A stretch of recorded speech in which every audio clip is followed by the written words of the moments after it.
नमस्कार दोस्तों, संदीपनी कोचिंग संस्थान के चैनल में आपका स्वागत है। और आज हम करने वाले हैं क्लास 10 के मॉडल सेट का कुछ क्वेश्चंस जिसमें बच्चों को ज़्यादा दिक्कत थी। बाकी लगभग तो हम लोग कंप्लीट कर ही चुके हैं। और वीडियो नहीं आ पाने का कारण था क्योंकि हमारे संस्थान में सरस्वती पूजा थी और साथ में कुछ पर्सनल रीज़न के कारण थोड़ा लेट हो गया, तो उसके लिए सॉरी। और आज करते हैं क्वेश्चंस। न्यूमेरिकल है हमारा 39 नंबर का क्वेश्चन जो कि है 3 मार्क्स का। ये हमारा लेंस सूत्र पर आधारित है, जहाँ पर आपको दिया है वस्तु की ऊंचाई h बराबर 5 सेंटीमीटर और फोकस दूरी दिया है 10 सेंटीमीटर और वस्तु की लेंस से दूरी है 25 सेंटीमीटर। तो अवतल लेंस है तो हम इसकी फोकस दूरी माइनस ले लेंगे। और साथ में अगर हम अवतल लेंस का यहाँ पर चित्र बनाएं और वस्तु अगर बाईं ओर रखें तो हम जानते हैं कि ये प्रकाशिक केंद्र से बाईं ओर होने के कारण यहाँ पर हम u भी माइनस लेंगे, ठीक है। और अब हम लगाते हैं ये हमारा प्रकाशिक केंद्र बाईं ओर हमारा नेगेटिव, तो u भी हो गया हमारा नेगेटिव। तो यहाँ पर हम लिखेंगे लेंस सूत्र से। लेंस सूत्र हमारा क्या होता है 1/v minus 1/u equal to 1/f। अब यहाँ से हम कर सकते हैं 1/v equal to 1/f plus 1/u। और f है हमारा -10 और u भी है हमारा -25। तो ये दोनों माइनस में आ गए, तो -1/10 माइनस 1/25।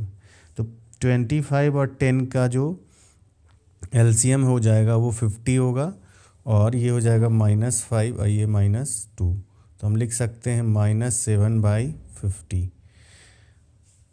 इसीलिए v हमारा हो जाएगा -50/7। तो हम लिख सकते हैं 7.14 होगा, 7.14 सेंटीमीटर। तो उसके बाद हम कर सकते हैं v बराबर हमारा है -7। अब दैट मीन्स हमारा फोकस दूरी हमारा था -10।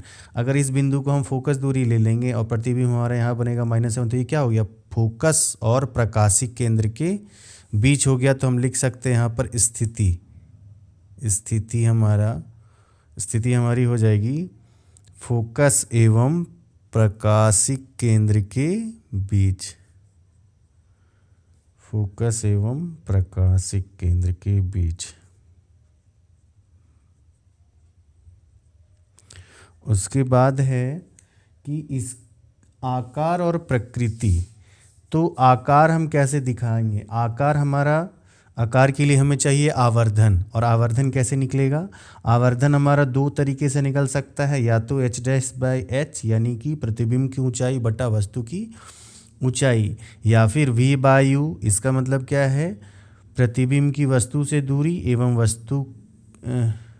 प्रतिबिंब की वस्तु से दूरी नहीं, वस्तु की लेंस से दूरी। उसके बाद है ये ऊपर वाला प्रतिबिंब की लेंस से दूरी और फिर है वस्तु की लेंस से दूरी, जो कि दर्पण में माइनस होता है, लेंस में प्लस होता है।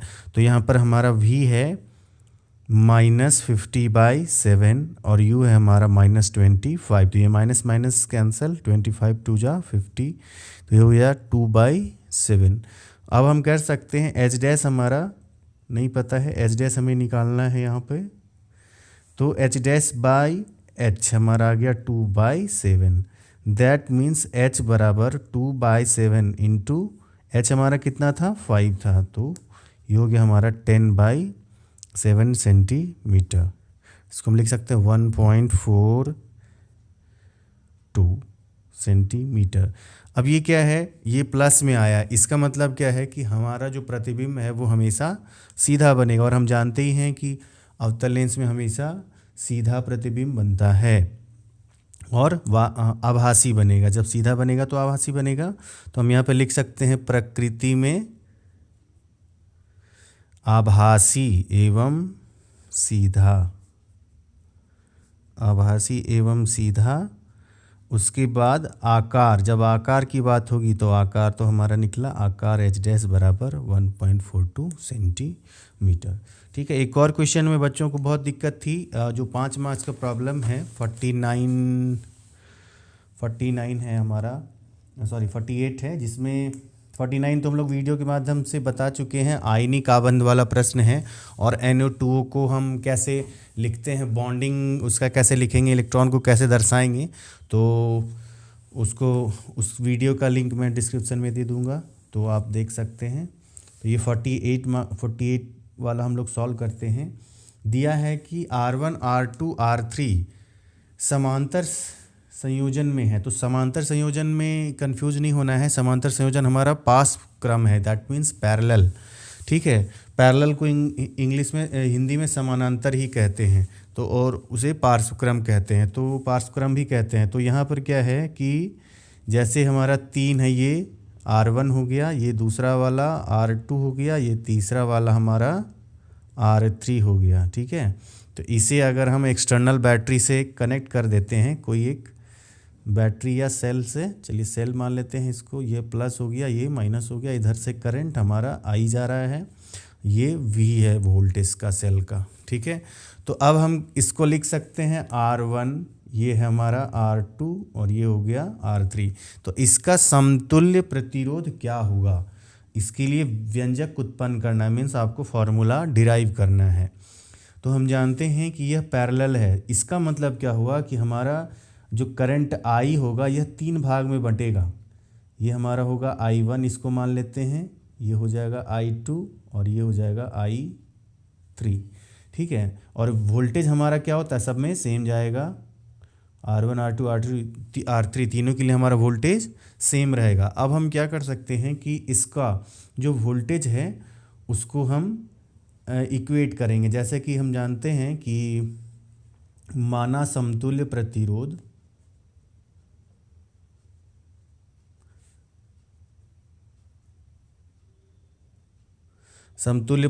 हमारा है R इक्विवेलेंट, इसको लिख सकते हैं REQ। ठीक है, जब हम REQ लिख दिए हैं तो अब क्या करते हैं कि करंट हमारा बढ़ता है, माना वोल्ट V वोल्ट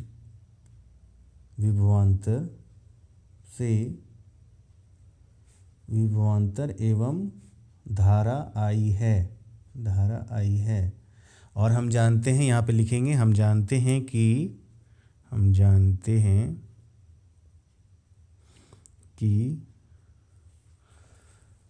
समांतर श्रेणी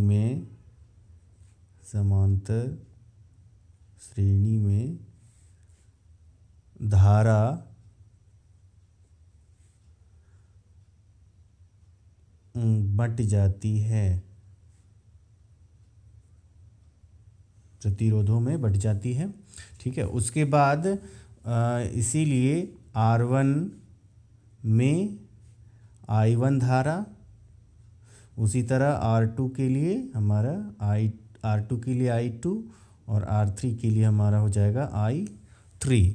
अब क्या करते हैं, हम जानते हैं कि ओम्स लॉ से क्या होगा, R इक्विवेलेंट हम लिख सकते हैं V/I, इसीलिए हम लिख सकते हैं I बराबर V/R इक्विवेलेंट। ठीक है, अब यहाँ से हम जानते हैं I बराबर क्या लिख सकते हैं, I1 plus I2 plus I3, तीनों के जोड़ के बराबर है हमारा कुल विद्युत धारा। तो हम यहाँ पर लिख देंगे V/R इक्विवेलेंट बराबर I1 हमारा कितना होगा, I1 इसी फार्मूला से हमारा I1 आ जाएगा V तो बराबर है सबके लिए, V बराबर V/R1, उसी तरह से I2 हो जाएगा V/R2 और I3 हो जाएगा V/R3। तो हम यहाँ पर लिख सकते हैं V/R1 plus V/R2 plus V/R3। ठीक है, अब यहाँ से V अगर आप कॉमन ले लेंगे तो आ जाएगा 1/R इक्विवेलेंट बराबर V कॉमन ले लिए 1/R1 plus 1/R2 2 plus 1/r3। यहाँ से v कैंसिल हो गया तो हमारा ये आ गया व्यंजक 1/r equivalent equal to 1/r1 plus 1/r2 plus 1/r3। तो ये फार्मूला आपको डिराइव करना था। बाकी न्यूमेरिकल टाइप का ये भी न्यूमेरिकल नहीं है, डिराइव करना फार्मूला आपको केवल, ठीक है। तो ये दोनों क्वेश्चंस में बच्चों को ज़्यादा दिक्कत थी, इसलिए इसका वीडियो मैंने बना दिया। अगर कोई और क्वेश्चन में आपको दिक्कत है तो आप कमेंट करके ज़रूर पूछें। वीडियो देखने के लिए धन्यवाद। और अगर हमारा कंटेंट पसंद आए तो हमारे चैनल को लाइक करें, शेयर करें और सब्सक्राइब करें। और अब वीडियो लगातार आती रहेगी और आगे से हम लोग प्रयास करेंगे क्लास 8 की वीडियो को अपलोड करने का, क्योंकि अब उनका भी बोर्ड एग्ज़ाम है। झारखंड बोर्ड में तो 8 क्लास में बोर्ड होता है, तो उनका बोर्ड एग्ज़ाम है, तो उसकी वीडियो लगातार हम डालते रहेंगे। और बहुत जल्द सरस्वती पूजा का कुछ क्लिप्स आपको हम शेयर करेंगे, तो उसे ज़रूर देखें और देखें हमने कैसे मनाया है। और बहुत इन्जॉय किया बच्चों ने और हम लोगों ने भी बहुत इन्जॉय किया। सरस्वती पूजा जब भी आता है बच्चों में और हम में उत्साह है 2 गुना 4 गुना हो जाता है, ठीक है। तो फिर से वीडियो देखने के लिए आपका बहुत बहुत धन्यवाद।